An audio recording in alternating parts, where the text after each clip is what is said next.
So, what happens when two regular brothers decide to take on an entire city? Well, this isn't just any old lawsuit. We're talking about a wild story out of Arizona where two guys are accusing the city of Phoenix and a bunch of its associates of being, get this, a criminal enterprise. And they're using a law that was literally designed to take down the mob. To really get a sense of how big this fight is, you just have to look at the opening lines of the lawsuit itself. I mean, wow.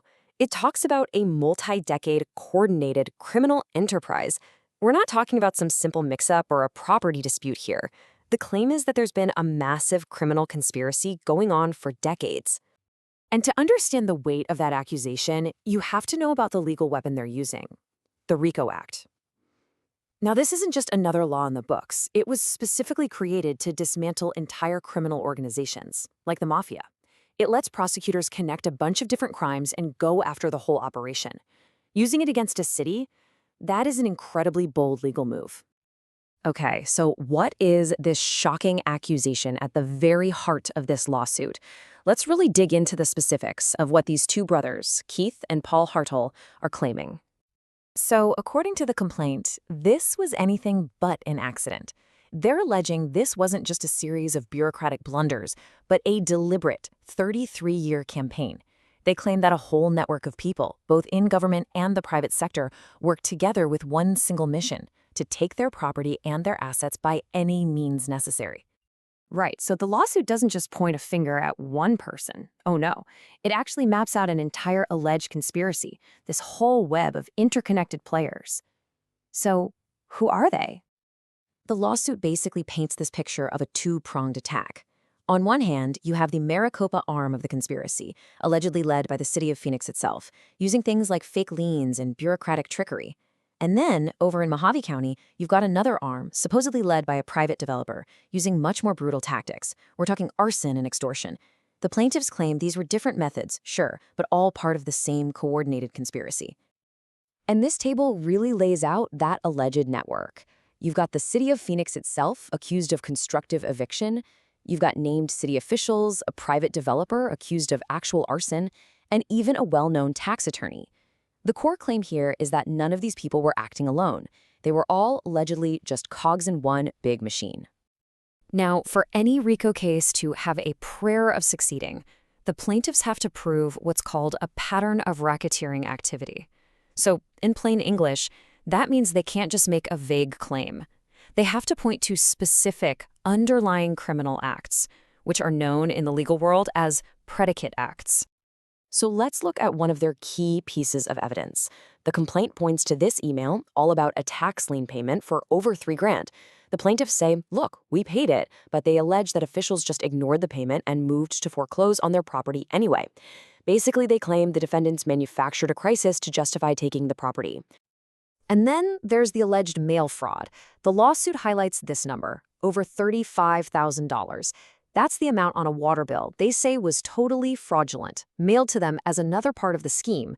The alleged goal here, super simple: create an insane, impossible debt on paper, giving them another excuse to seize their property. And believe me, the list of alleged crimes gets much, much more severe.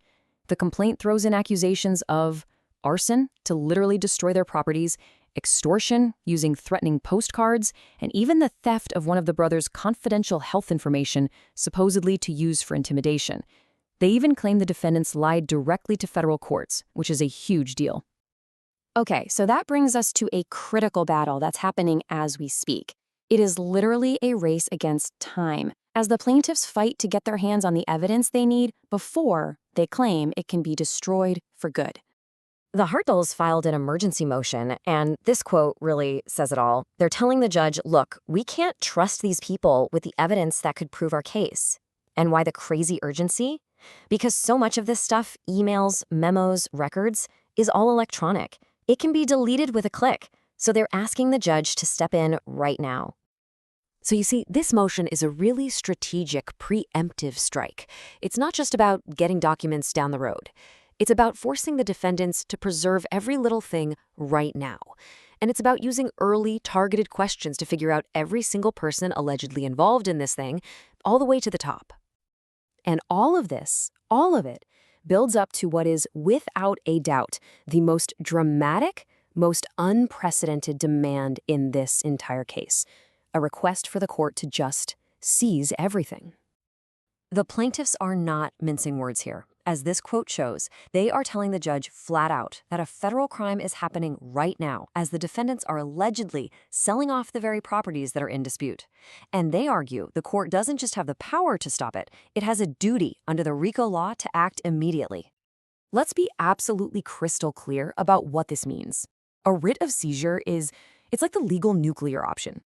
The plaintiffs are asking a federal judge to order U.S. Marshals to physically go out and seize all the properties, all the bank accounts, all the records connected to this alleged enterprise. It would effectively shut the whole thing down while the case is being decided. So this slide really sums up their three huge demands. First, they want to undo a prior dismissal of their case, which they claim was only granted because of fraud. Then, right in the middle, the big one: issued that writ of seizure and send in the U.S. Marshals to take control of everything. And finally, a restraining order to stop all property sales and, this is just unbelievable, force the city to turn their water back on, which they allege has been shut off for 7 years.